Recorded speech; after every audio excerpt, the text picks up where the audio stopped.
compared to the rest of the world. Colombia is one of the on the lower scale of how much they have impact global climate change, mainly due to being a developing country.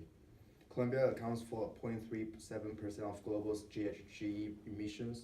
Still, they're making efforts to reduce their emissions and change some of their habits that impact the environment. They're working with the UNFCCC and they are a part of the Paris Agreement. Colombia has taken many steps towards being a leader in South America in fighting global climate change, including reinventing their city transit system and realize that there are ways to continue to industrialize without negative impacting the global environment. Colombia hopes to see a change in the rate of climate change around the globe as they are extremely vulnerable to climate change. The country is dedicated to becoming part of the solution before they become part of the problem.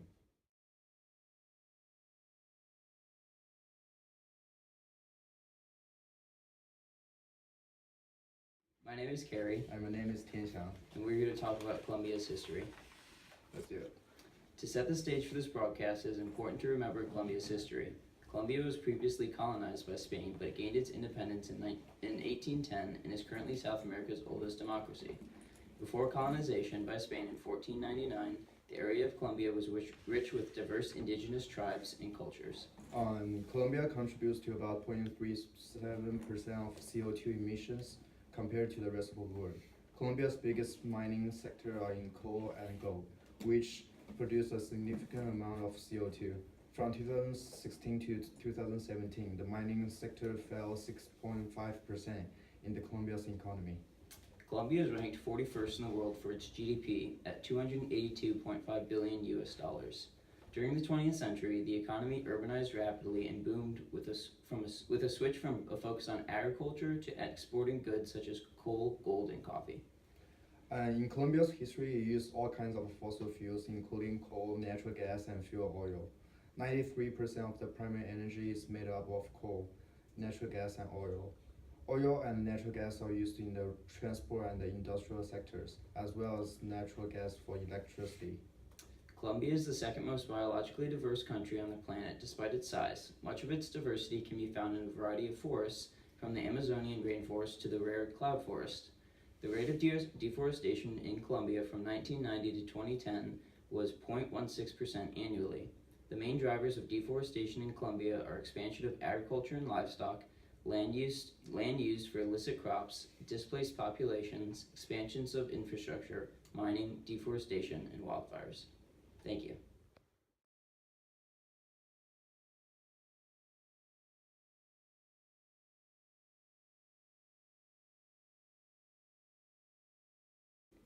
Hi, my name is Spencer.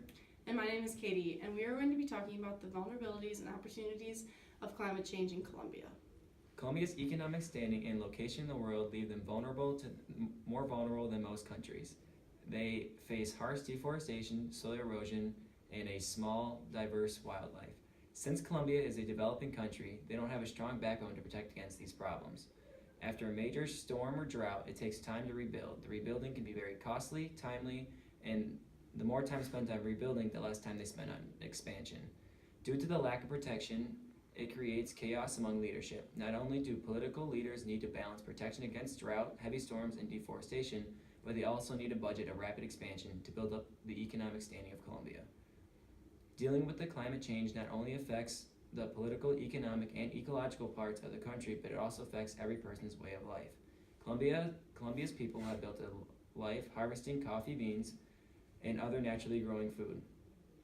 The land is main part of the culture, so the constant erosion and deforestation is forcing them to change their main way of life. As deforestation and soil erosion take over more and more, the land becomes useless and the forests lose their diverse wildlife.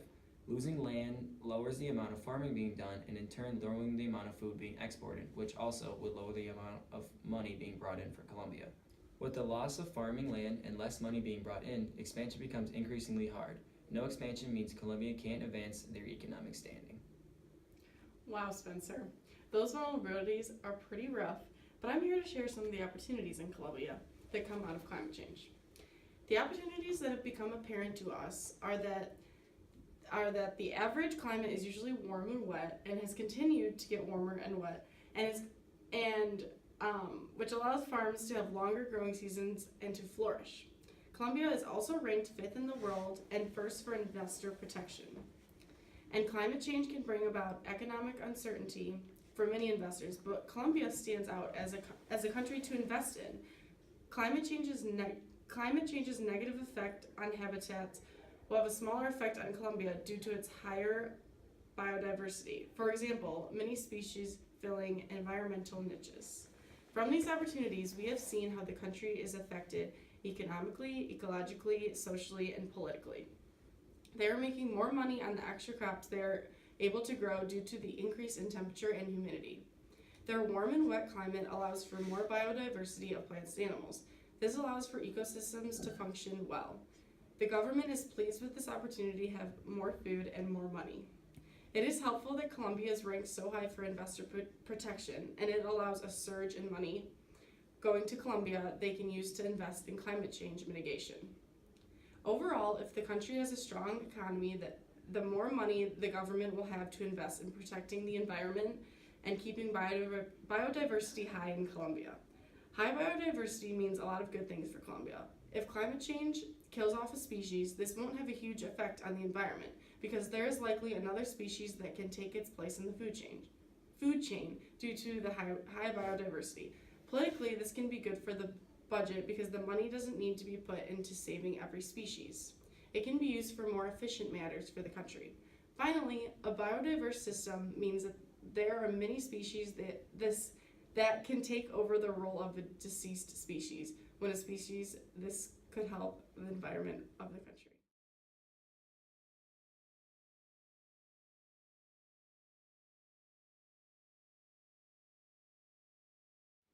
Hi, my name is Yang. Hi, my name is E.T. So I list 4 trade-offs in Colombia. First, lowering the emission from farming by switching to the fruits and vegetables instead of the meat, because of the number of emissions in the production of the meat is much greater than the production of the crop for food. Making this switch would help to reduce the climate change, smaller amount of the emissions, and shrinking carbon footprint. The loss would be hit Colombia's economic and decrease the farmers' incomes. Second one is in the works of the installing hydropower plants that will create cleaner energy and help decrease climate change. The benefit to creating a gain by having a clean fuel sources that won't pollute the air. However, hydropower plants often displace the local species in the nearby ecosystem and prevent the natural flow of the water. Third, the decision to shut down the polluting factory in Colombia to help with pollution. It will help prevent and decrease air and water pollution, but also will lose the factory job and negative impact on the local economics that are entering around such factories. The last one is new plans are being put in place to evaluate the cleanness of the water going to Bogota.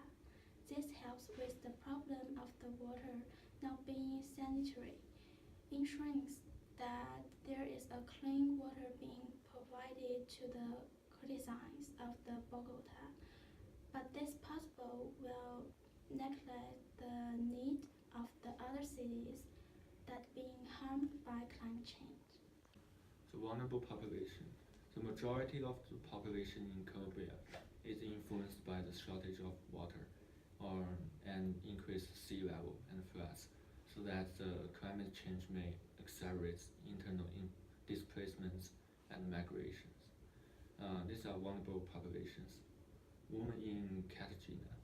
Sea level rise will impact Cartagena especially hard, as women will have a hard time to change locations as they have few resources to do. Farmers in the Magdalena River Basin. The river basin generates 75% of the country's agricultural production. provides drinking water for 38 million people. Sea level rise will cause increased salinity in the river, which farmers depend on for irrigation. Indigenous people in the Andes. Indigenous people will have less resources to deal with climate change, migration. Increased temperatures could destroy harvest seasons, and increased precipitation could lead to more landslides and other natural disasters.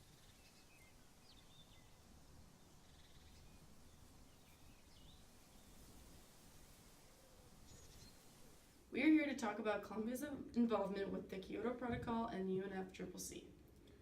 Colombia never signed Kyoto. The date of ratification on November 13th, 2001. Date of entry into force on February 16, 2005. Since 2010, Colombia has been developing policy instruments for climate change, such as the policy document COP 3700 and the Colombia Low Carbon Development Strategies. Signed 2014, Colombia is formulating its national climate change policy that aims to establish in an articulate manners mitigation and adaptation actions in the country by increasing resilience and reducing the carbon intensity in the economy. Colombia is committed to fighting climate change, to success of the Kyoto Protocol negotiations, and particularly to the adoption in December 2015 of the new legal binding agreement that will include commitment for all parties during the COP21. I'm now going to touch on how Colombia has participated with the United Nations Framework Convention on Climate Change. The government of Colombia ratified the UNFCCC under Law 164 in 1994. There have been many changes to the climate change legislation, including involvement in first, second, and third national communication to the UNFCCC. This means that they are sent to the UNFCCC to measure the current amount of greenhouse gases being emitted by the developing country, and any other information to make sure the requirements set by the UNFCCC are being met. These national communications are to be sent 3 years after entry into the UNFCCC and every 4 years after. Risk prevention has become an increasingly important narrative in Colombia. This has been strongly influenced by their involvement with the UNFCCC. They are held accountable and have set goals to help with their risk prevention. The current National Development Plan, which is from 2010 to 2014, includes elements of sustainable economic growth, environmental sustainability, and risk prevention, which they are still continuing to do.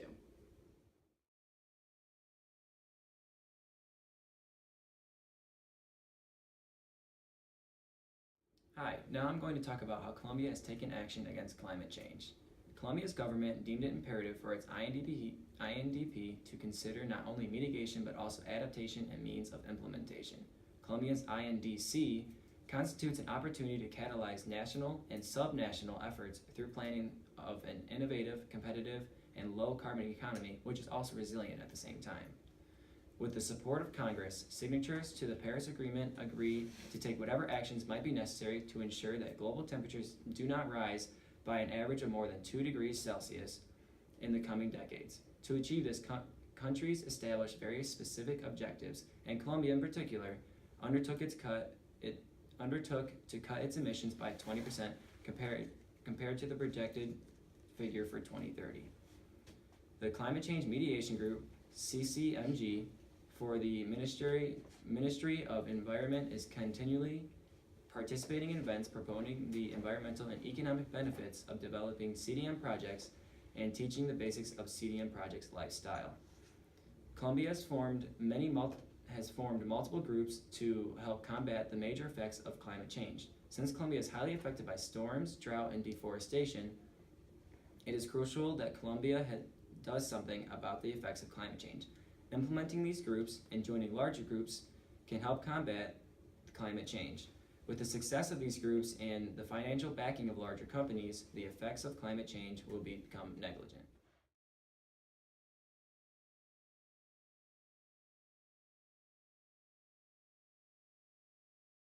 Hi, I'm here to talk about Colombia's new climate change policy. To start off, we're going to talk about their energy. It is in the new climate change policy in Colombia, they have stated that they are adamant about releasing their dependence on dirty energy such as coal and oil. The country has developed plans to transition into cleaner energy by 2050, utilizing wind, solar, and hydro energy. Wind will be implemented near the northern tip of Colombia, where the most efficient production is possible. Solar projects will be focused on the highland areas, which are prime locations not only for potential for energy production, but also due to the need from those who lack access to electricity. An investment now from Colombia will lead to citizens spending less on energy and producing less CO2. For transportation, Colombia's transportation policy is going to be seeing major shifts from the new climate policy. All major cities in the country will see a revamped public transportation system similar to the change Bogota saw in 2012. The goal is to establish an efficient, safe, rapid, convenient, comfortable, and effective modern transit system.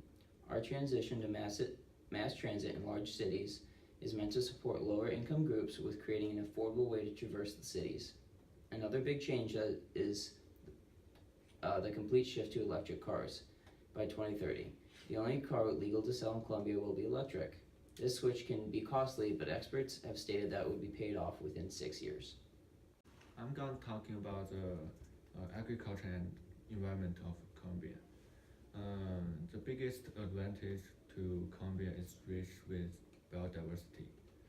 This straggling biodiversity comes from diverse ecosystems like tropical rainforest, Andean mountains, tropical glaciers, vast plains, and so on. To keep Colombia strong, we need to protect this nation's pride and heritage.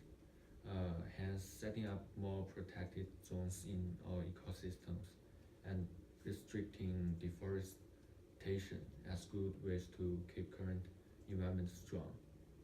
However, we need to face the problem on agriculture. Now, Colombia imports 42 billions of food products, which is more than the 30 billion they export. Try to decrease the number of imported produce that Colombia receives. It can lower the number of miles that food should travel from the source. In the meantime, decreasing meat production and producing more fruits and vegetables can increase the amount of food made internally. These measures can create a positive trade balance. What's more, when considered this environment situation and agriculture problems, vulnerable groups deserve special attention. It is important that food is available to them and not introduced in their benefits when making decisions on the environment.